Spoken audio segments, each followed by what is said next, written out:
అన్నదాత అన్నదాత మీ అన్నదాత చెమటోడ్చి ఆహారాన్నందించే రైతన్నా అనునిత్యం నీ కండదండగా నిలిచే నేస్తం ఎవరన్నా అన్నదాత అన్నదాత మీ అన్నదాత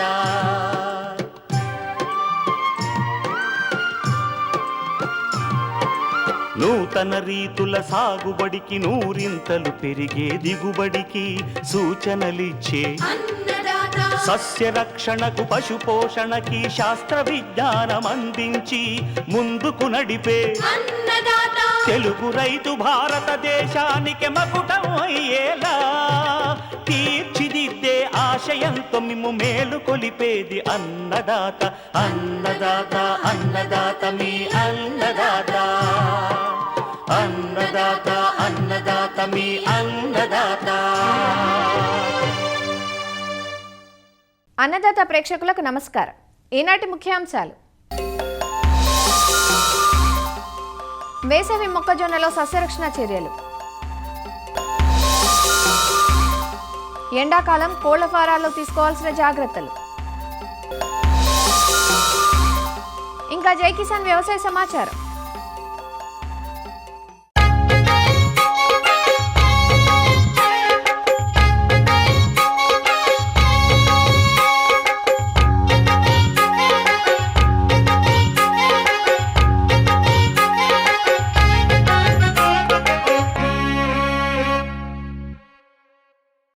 తెలంగాణ జిల్లాలో వరి తర్వాత సాగయ్యే ఆహార ధాన్యపు పంటల్లో మొక్కజొన్న ఒకటి.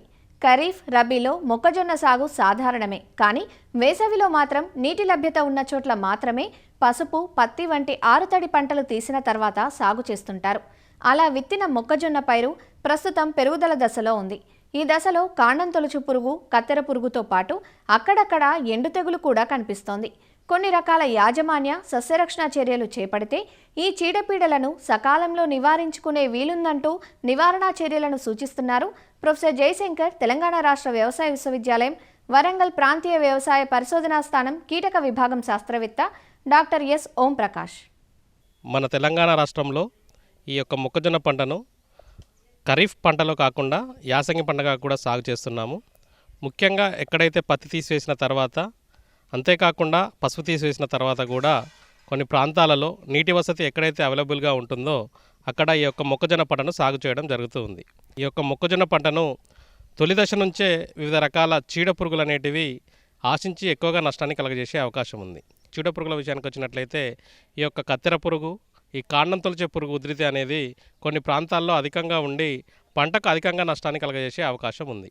ఈ కత్తెర పురుగు అనేది మనకు 2018 సంవత్సరం నుంచి మన తెలంగాణ రాష్ట్రంలో, అదేవిధంగా మన భారతదేశంలో దీని యొక్క ఉధృతి అనేది గమనించడం జరిగింది. ఈ పురుగు పంట యొక్క తొలి దశ నుంచి చివరి వరకు, అనగా కండ ఏర్పడిన తర్వాత కూడా దీని యొక్క నష్టాన్ని మనకు కలగజేస్తుంది. తొలి దశలో అయితే ఈ పురుగు అనేది తల్లి రెక్కల పురుగు ఆకుల పైభాగంలో లేదా కింది భాగంలో గుంపులు గుంపులుగా గుడ్లను పెడుతుంది. ఈ గుడ్ల నుండి వెలువడిన పిల్ల పురుగులు తొలి దశలో అయితే ఈ మొక్కజొన్న యొక్క ఆకులను గోకి తినడం వలన ఆకులపైన తెల్లని చారలు అనేటివి ఏర్పడతాయి. ఈ విధంగా తెల్లని చారలను గమనించినట్లయితే మన పంటలో కత్తెర పురుగు ఉన్నదిగా గమనించాలి. పురుగు అభివృద్ధి చెందే కొద్దీ ఈ పురుగు అనేది మొక్కజొన్న యొక్క మొగిలోనికి చొచ్చుకొని పోయి ఈ యొక్క అప్పుడే అభివృద్ధి చెందుతున్న యొక్క ఆకులను పూర్తిగా కత్తిరించి వేయడం వలన మనకు నష్టం అనేది వాటిల్లుతుంది. తర్వాతి దశలో మొక్క ఎదుగుతున్న కొద్దీ ఈ పురుగు అభివృద్ధి చెందుతున్న కండెలను కూడా ఆశించి నష్టాన్ని చేయడం వలన మనకు దిగుబడులు తగ్గడానికి ఆస్కారం ఉంటుంది. ఈ యొక్క మొక్కజొన్న పంట వేసినప్పుడు ఇటువంటి లక్షణాలు కనుక గమనించిన వెంటనే సస్యరక్షణ చర్యలు చేపట్టాలి.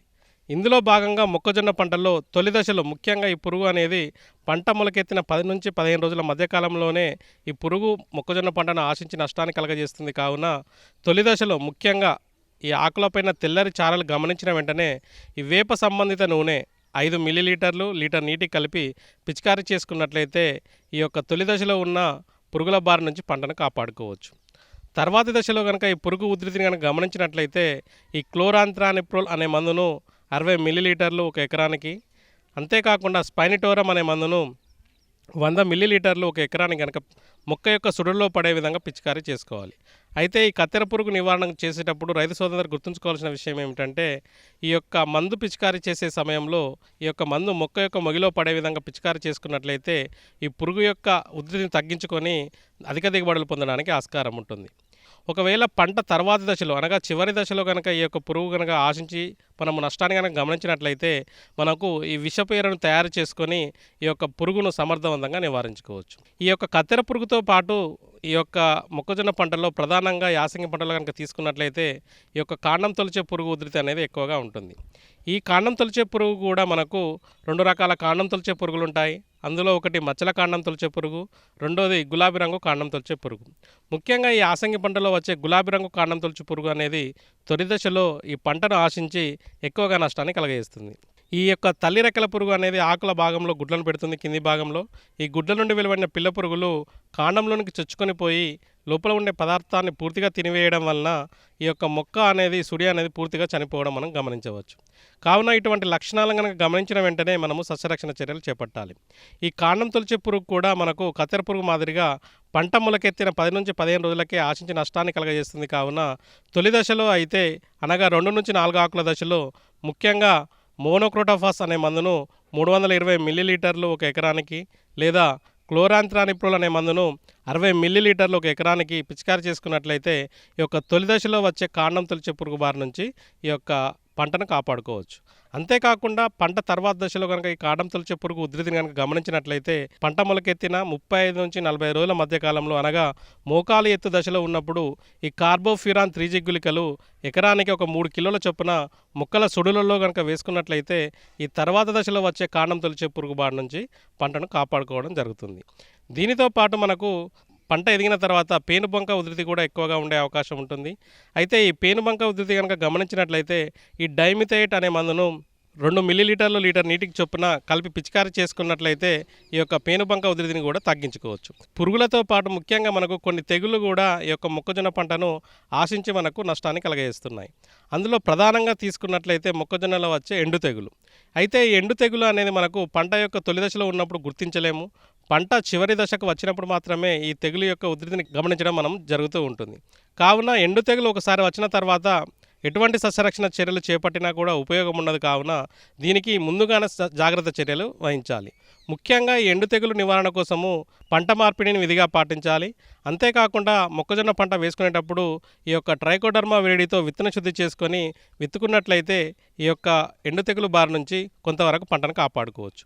అంతేకాకుండా పంట లేని సమయంలో ఈ యొక్క ట్రైకోడర్మా విరిడిని ఈ యొక్క పశువుల వేడలో అభివృద్ధి చేసుకొని మనము పంట లేని సమయంలో వేసుకున్నట్లయితే ఈ భూమిలో ఉండే శిలీంధ్రం ద్వారా ఈ ట్రైకోడర్మా విరిడి అనేది ఆ యొక్క ఎండు తెగులు శిలీంధ్రాన్ని తక్కువగా చేసి తర్వాతి పంటకు ఈ యొక్క ఎండు తెగులు రాకుండా పంటను కాపాడుతుంది. కావున ఈ యొక్క 3-4 జాగ్రత్తలు వహించినట్లయితే ఈ యొక్క మొక్కజొన్న పంటలో ఎండు తెగులను సమర్థవంతంగా నివారించుకోవచ్చు. ఎక్కడైతే ఈ ఎండు తెగులు గమనిస్తామో ఆ మొక్కను పీకివేసి ఆ మొక్క చుట్టూ ఉన్న మొక్కలకు ఈ యొక్క కాపర్ ఆక్సీక్లోరైడ్ అనే మందును 3 గ్రాములు 1 లీటర్ నీటికి కలుపుకొని ఈ యొక్క మొదలలో వేర్లు తలిచే విధంగా పోసుకున్నట్లయితే ఈ యొక్క తెగులు వ్యాప్తి చెందకుండా ఒక మొక్క నుంచి ఇంకొక మొక్కకు వ్యాప్తి చెందకుండా ఈ తెగులు సమర్థవంతంగా అరికట్టవచ్చు. దీంతోపాటు ముఖ్యంగా మొక్కజొన్నలో కొన్ని ప్రాంతాల్లో తీసుకున్నట్లయితే ఆకులపైన మచ్చలు అనేటివి రావడం జరుగుతూ ఉంటుంది. అయితే ఈ మచ్చలంగా గమనించినట్లయితే ఈ కార్బండిజం కానీ మ్యాంకోజెబ్ అనే మందును కానీ 2.5 గ్రాములు లీటర్ నీటికి గరికి కలిపి పిచికారీ చేసుకున్నట్లయితే ఈ యొక్క మొక్కజొన్నలో వచ్చే మచ్చల తెగులను కూడా సమర్థవంతంగా నివారించవచ్చు.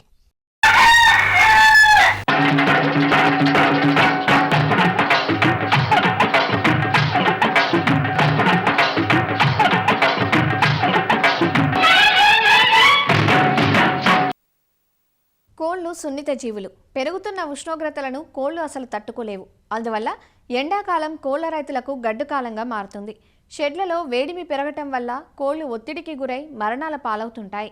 అసలే బర్డ్ ఫ్లూ, కొక్కెర వంటి వ్యాధులు ప్రబలుతున్న నేపథ్యంలో వేసవి కాలంలో కోళ్ల రైతులు మరిన్ని జాగ్రత్తలు తీసుకోవాల్సి ఉంటుంది. శరీర ఉష్ణోగ్రతను తగ్గించుకోవడానికి కోళ్లు ఎక్కువగా నీళ్లు తాగి పొట్ట నింపుకుంటాయి. దీంతో మేతలు తక్కువగా తినడం, వడదెబ్బకు గురైనందువల్ల జీవక్రియలు దెబ్బతినడం, ఫలితంగా గ్రుడ్ల ఉత్పత్తి, మాంసం ఉత్పత్తి తగ్గిపోయి రైతులు ఆర్థికంగా నష్టపోవడం జరుగుతుంటుంది. అందువల్ల ఫారాల్లో ఉష్ణోగ్రతలు పెరగకుండా చెట్లు పెంచుకోవడం, షెడ్లను తూర్పు పడమర దిశల్లో నిర్మించుకోవడం వంటి ముందస్తు ప్రణాళికతో పాటు ప్రస్తుత వేసవిలో జాగ్రత్త చర్యలు పాటించాలంటూ రంగారెడ్డి జిల్లా ఇబ్రహీంపట్నం మండలం ఎలిమినేడు పశువైద్యశాల పశువైద్యాధికారి డాక్టర్ వై ఆనందరెడ్డి ఇలా తెలియజేస్తున్నారు. ఎండాకాలంలో కోళ్ళ ఫారాల యాజమాన్య పద్ధతులు జనరల్గా బ్రాయిలర్ కోళ్ళల్లో వాతావరణంలో ఉష్ణోగ్రత అంటే రూమ్ టెంపరేచర్ 22 నుంచి 28 డిగ్రీల సెంటీగ్రేడు ఉన్నప్పుడు అది థర్మో న్యూట్రల్ జోన్ అంటారు. అంటే ఆ వాతావరణానికి కరెక్ట్ అవి మెయింటైన్ అవుతుంటాయి.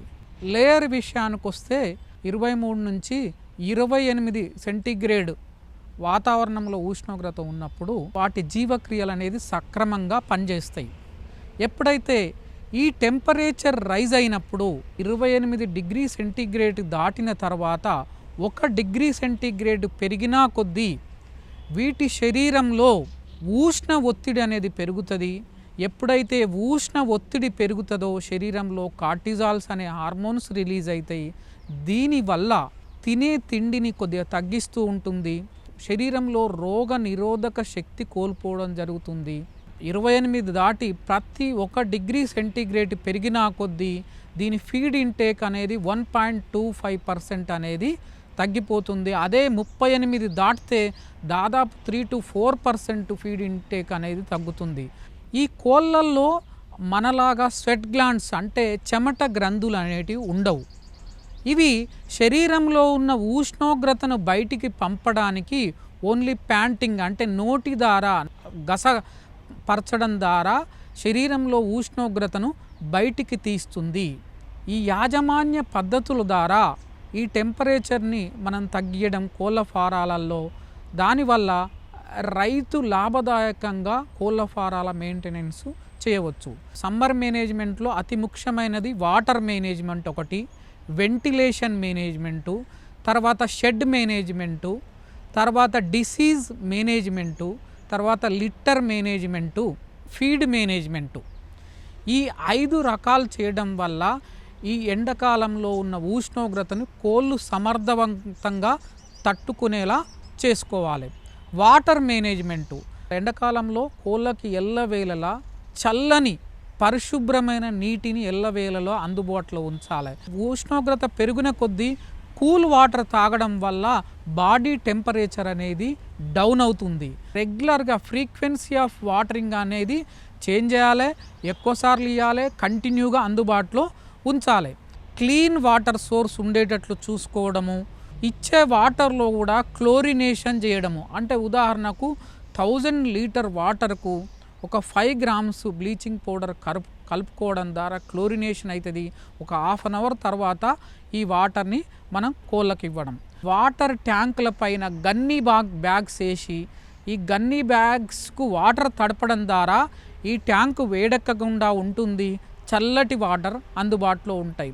ఈ ఫిక్స్ చేసిన పైప్ లైన్స్ కూడా గన్నీ బ్యాగ్స్ తడిపి వేయడం వల్ల ఈ పైప్ లైన్లో ఉన్న వాటర్ కూడా వేడెక్కకుండా ఉండి చల్లటి వాటర్ కోళ్ళకు అందుబాటులో ఉండేలా చూసుకోవచ్చు. రెండవ మేనేజ్మెంటు వెంటిలేషన్ మేనేజ్మెంటు. మనం కట్టే షెడ్ తూర్పు పడమర ఉండేలా చూసుకోవడం వల్ల డైరెక్ట్ సన్లైట్ అనేది షెడ్ లోపలికి రాదు. దానివల్ల ఉష్ణోగ్రత అనేది షెడ్ లోపల తక్కువగా ఉంటుంది. ఈ వెంటిలేషన్తో పాటు షెడ్ మేనేజ్మెంటు, షెడ్ లోపలి మేనేజ్మెంట్ చేయాలి, తర్వాత వెలుపల మేనేజ్మెంటు.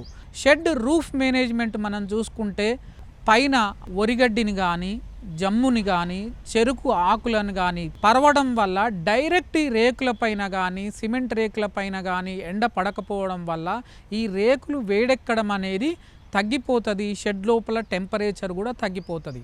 ఈ జమ్ము గడ్డి కానీ ఒరిగడ్డి మీద స్ప్రింక్లర్స్ ఫాగర్స్ పెట్టి ఈ వాటర్ను చల్లుతుండడం వల్ల పైన కూల్గా ఉండడం వల్ల షెడ్ లోపల కూడా టెంపరేచర్ అనేది తగ్గిపోవడం జరుగుతుంటుంది. షెడ్ పక్కల ఇరువైపులా కూడా గన్నీ బ్యాగ్స్ కట్టుకొని ఈ గన్నీ బ్యాగ్స్కు వాటర్ డ్రిప్ను పెట్టుకోవడం వల్ల కంటిన్యూగా ఈ వాటర్ డ్రిప్ ద్వారా గన్నీ బ్యాగ్ తడవడము, ఈ గాలి అనేది దానివల్ల దాన్ని ఫ్రీగా యాక్సెస్ చేయడం వల్ల చల్లటి గాలి షెడ్ లోపలికి ఎంటర్ కావడంతో టెంపరేచర్ అనేది తగ్గిపోవడం జరుగుతుంది. షెడ్ లోపల ఫాగర్స్ కానీ ఫ్యాన్స్ కానీ మైల్డ్ స్ప్రింక్లర్స్ కానీ పెట్టుకోవడం వల్ల షెడ్ లోపల టెంపరేచర్ అనేది తగ్గిపోవడం జరుగుతుంది. టెంపరేచర్ అనేది 5 నుంచి 10 డిగ్రీ సెంటీగ్రేడ్ అనేది తగ్గిపోవడం జరుగుతుంది. దీనివల్ల కోళ్ళల్లో ఒత్తిడి అనేది తగ్గిపోవడం జరుగుతుంది. తర్వాత ఫీడ్ మేనేజ్మెంటు, మధ్యాహ్నం ఫీడు దాదాపు తగ్గియాలి. ఎందుకంటే మధ్యాహ్నం ఫీడ్ తిన్నప్పుడు డైజెషన్ అనే ప్రాసెస్లో డైజెస్టివ్ హీట్ అనేది రిలీజ్ అవుతుంటుంది.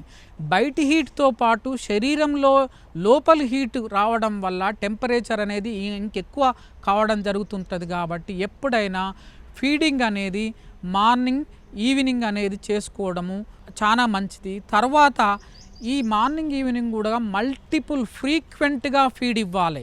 అంటే కొద్దిగా ఫ్రీక్వెంట్గా ఇవ్వడం వల్ల అది ఆ ప్రొడక్షన్ లాస్ కాకుండా ఉంటుంది. ఫీడ్ ఇచ్చేది కూడా మంచి క్వాలిటీ ఫీడ్ ఇవ్వాలి. మన ఫీడ్లో ఎక్కువ ప్రోటీన్ ఉండకుండా అమినో యాసిడ్స్ అనేటివి ఒక 5 to 10% కలుపుకోవడం వల్ల ప్రోటీన్ సోర్స్ అనేది ఎక్కువ ఉంటుంది.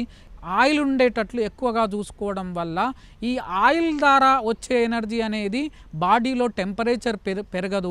ఈ ఫీడ్లో ప్రొబయోటిక్స్ వేయడం వల్ల రోగాలు రాకుండా టెంపరేచర్ తట్టుకునే కెపాసిటీ వస్తుంది. ఎండాకాలంలో శరీరం ఎక్కువ ప్యాంటింగ్ చేస్తుంది కోడి తన లోపల ఉన్న టెంపరేచర్ తగ్గియడం. దానివల్ల ఎలక్ట్రోలైట్స్ లాస్ అవుతాయి. ఎలక్ట్రోలైట్స్ లాస్ అయితే ఎలక్ట్రోలైట్ ఇంబ్యాలెన్స్ వచ్చి చనిపోవడం జరిగే అవకాశం ఉంటుంది. కాబట్టి వాటర్లో ఎలక్ట్రోలైట్స్ ఇవ్వడము, ఫీడ్లో క్వాలిటీ ఎలక్ట్రోలైట్స్, తర్వాత minerals, vitamins, especially vitamin C, B complex, vitamin E, selenium, ఇవి యాంటీ ఆక్సిడెంట్స్గా స్ట్రెస్ రిలీవర్స్గా తగిన మోతాదులో వాడుకోవడం వల్ల హీట్ స్ట్రెస్ అనేది తగ్గే అవకాశం ఉంటుంది. తర్వాత లిట్టర్ మేనేజ్మెంటు, లిట్టర్ ఎక్కువ మందం ఉండడము, ఎక్కువ రోజులు ఉండడం వల్ల దీంట్లో హీట్ అనేది ఎక్కువ జనరేట్ అవుతుంటుంది. కాబట్టి డ్రైగా ఉండేటట్లు చూసుకోవడం లిట్టర్ని. తర్వాత బ్రాయిలర్ ఫామ్లో మినిమం 4 ఇంచులు ఉండేలా చూసుకోవడము, ఈ లిట్టర్ మ్యాటింగ్ కాకుండా ఉండేలా చూసుకోవడము, అమోనియా లేకుండా, ఎందుకంటే అమోనియా కోళ్ళ ఫారంలో పెరగడం వల్ల ఈ హీట్ అనేది ఎక్కువ జనరేట్ అవుతుంది. కాబట్టి అమోనియా లేకుండా చూసుకోవడం కూడా అతి ముఖ్యమైనది. తర్వాత రెగ్యులర్ వ్యాక్సినేషన్ అనేది కంపల్సరీ మెయింటైన్ చేయాలి. తర్వాత బయోసెక్యూరిటీ మెజర్స్ అనేటివి ఎండాకాలంలో ఎక్కువ పాటించాలి.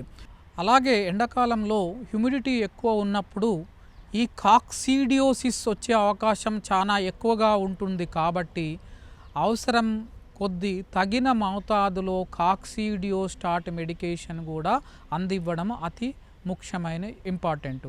అలాగే మనం చేసే యాక్టివిటీస్ కూడా ఎండాకాలంలో చాలా ఇంపార్టెంట్. ఉదాహరణకు డిబికింగ్ అంటే ముక్కును కత్తిరించడం కానీ, వ్యాక్సినేషన్ వేయడం కానీ, కోళ్ళను ట్రాన్స్పోర్ట్ చేయడం కానీ, ఎట్టి పరిస్థితిలో హాటర్ డే అంటే మధ్యాహ్నం అంటే 10 నుంచి 3, 4 గంటలు 5 గంటల వరకు ఎట్టి పరిస్థితిలో చేయకూడదు. కోళ్ళను మానిటరింగ్ అనేది రెగ్యులర్గా చేయాలి. Especially hotter part of the day ఎక్కువగా మానిటరింగ్ చేయాలి. ఏవైనా కోళ్ళు ఎక్కువగా ప్యాంటింగ్ కానీ, ర్యాపిడ్ బ్రీతింగ్ కానీ, అంటే ఊపిరి తీసుకోవడం ఎక్కువగా ఉన్నప్పుడు అలాంటివి మాత్రం ఇమ్మీడియట్గా మళ్ళీ ఫాగర్స్ చేసి ఫాగింగ్ చేసుకోవడము, అవసరమైతే ఎక్కువగా ప్యాంటింగ్ చేసే వాటిని తీసుకుపోయి కూల్ వాటర్లో తల బయటకు ఉంచి మిగతా బాడీని ఒక 2-3 నిమిషాలు ముంచడం వల్ల ఈ స్ట్రెస్ అనేది, టెంపరేచర్ అనేది తగ్గి కోళ్ళల్లో మరణాలు అనేటివి తగ్గిపోతాయి. అన్ని యాజమాన్య పద్ధతులు పాటించడం వల్ల ఎండాకాలంలో ఈ కోళ్ళ పరిశ్రమలో లాభాలు పొందవచ్చు మనం.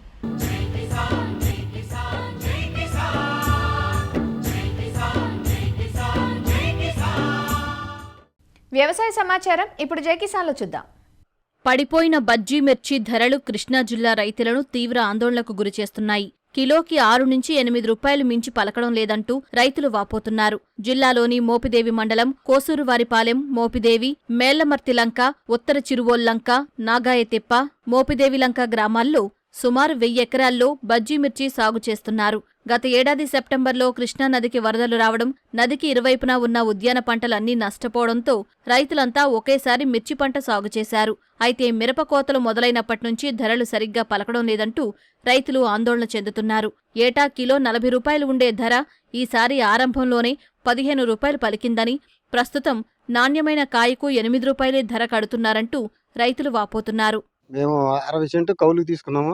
60 సెంటుకి ఇప్పటికి 60,000 ఖర్చు అయింది. పెట్టుబడి పెట్టిన రూపాయి ఇంతవరకు రాలే. కాయలకు వచ్చిన డబ్బులు పిండ్లకి, మందులకి, కోసిన వాళ్ళకి, కూలి వాళ్ళకి, గోతాలకి వీటికే సరిపోతున్నాయి. ఇంతవరకు రూపాయి మాకు వచ్చింది ఏమీ లేదు. కాయ బాగా షైనింగ్ ఇదిగా ఉంటే 6 రూపాయలు, 7 రూపాయలు, 8 రూపాయలు అంటున్నారు. మాకు ఏదన్నా 30-40 రూపాయలు రేటు కలిగిస్తే ఏమైనా గట్నాయి కలిగి ఈ అప్పుల్లో నుంచి బయటపడతాం. లేకపోతే ముందు తాగి ఆత్మహత్యలు చేసుకోవాల్సిందే. 40 సెంటు కౌలుకి బజ్జీ మిరగాయ వేసాం. నేను వేస్తాం లేత వేసాం, 2 కోతలు కోసాం. కూలి వాళ్ళకేనో సంచులకే సరిపోయినాయి 2 సార్లును. పెట్టుబడి నిమిత్తం కూడా రూపాయి రాలేదు. కౌలు రాకపోగా పిండ్లు ఖర్చు కానీ ఏమీ రూపాయి రాలేదు. ఏదన్నా గవర్నమెంట్ మా అందరినీ కనుకరించి మిగతా 2-3 కోతలైనా 40 రూపాయల కాడికి కొనుగోలు కేంద్రం పెడితే రైతుల పరిస్థితికి అది బాగుంటుందని మేము గవర్నమెంట్ని కోరుకుంటున్నాం. ఒక్క మోపిదేవి మండలం నుండి ప్రతిరోజు 50 కేజీల బస్తాలు దాదాపు 5,000 వరకు హైదరాబాద్ మార్కెట్కు ఎగుమతి అవుతుంటే రైతు బజార్లలో కేజీ బజ్జీ మిర్చి 60 రూపాయల వరకు ధర పలుకుతూ ఉండగా తమకు మాత్రం అందులో కనీసం పావు వంతు కూడా ధర దక్కడం లేదంటూ వాపోతున్నారు. ఒక 70 సెంటుకి మిర్చి వేసాము బజ్జీకాయి. మాకు పెట్టుబడికి కూడా ఏడు ఇబ్బందిగా రావట్లేదు. రేట్లు చూస్తేనేమో మందుల రేట్లు కానీ, పిండి రేట్లు కానీ బాగా పెరిగిపోయినాయి. దాని పెట్టుబడి రావట్లేదు. ఒక టైం అయితే 5-6 కోత కూలి కాడ రాలేదు. ఎకరం 50,000 కౌలు ఉంది. ఎకరానికి దగ్గరగా ఈ రేట్ల మీద అయితే రైతు 2 లక్షల దాకా నష్టపోతాడు. గత సంవత్సరం అయితే 20 రూపాయలు అమ్మేది. ఈ ఏడు శాంతం దారుణంగా ఉన్నాం. మిర్చి ఎకరం వేసామండి. 2 లక్షల పైగా పెట్టుబడి అయింది. ఖర్చులు కాడరాక నష్టపోయాము. కోతకు వచ్చేపాటి కూలీలకిను గోతాలకు సరిపోతుంది, బాడీకి సరిపోతుంది, కానీ రైతుకి ఏం మిగలతలేదండి. దాన్ని గవర్నమెంట్ వారు వచ్చి కొంచెం ఆదుకోవాలని కోరుతున్నాం.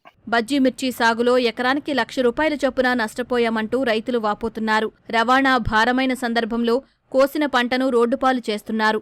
మార్కెటింగ్ శాఖ అధికారులు స్పందించి కిలోకి 30 నుంచి 40 రూపాయల వరకు ధర చెల్లిస్తే కొంతవరకు ఊరట కలుగుతుందని రైతులు కోరుతున్నారు.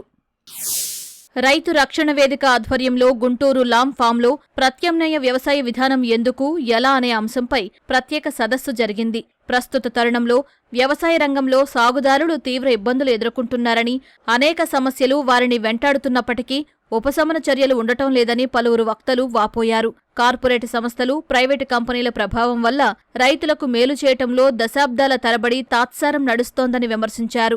రైతులే సొంత విత్తనం తయారు చేసుకోమని సూచించే నినాదం కనుమరుగై ప్రతి సంవత్సరం తప్పనిసరిగా విత్తనాలు కొనాల్సిన పరిస్థితిని కల్పిస్తున్నారని దుయ్యబట్టారు.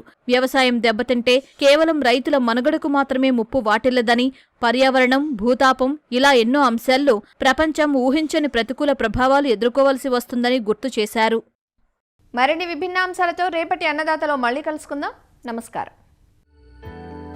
అన్నదాతలు తమ సందేహాలు, సమస్యలను 1800-425-4085 టోల్ ఫ్రీ నెంబర్లో ఉదయం 10 గంటల నుంచి 11 గంటల మధ్య పని దినాలలో సంప్రదించగలరు.